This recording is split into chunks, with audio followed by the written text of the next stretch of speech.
Hey, I just wanted to show something cool. I did this, I just kind of figured it out yesterday that this is possible, and it's very nice, I think. So look, this is Visual Studio Code and this is Chrome. And now um, I just made two new logos that I want to use here.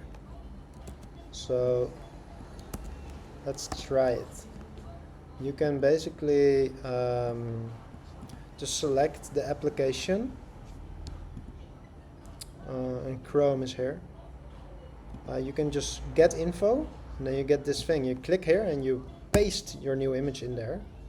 And like you can see, I made a new logo that has the icon of the actual application small in the right corner.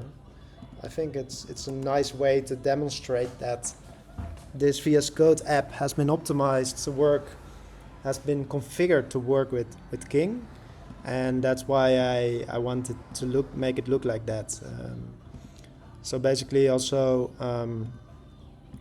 Chrome needs to be optimized like that.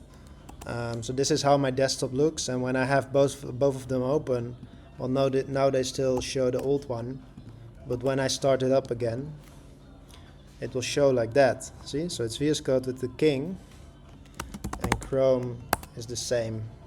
I think it looks pretty cool. Let me know what you think. Thank you for watching.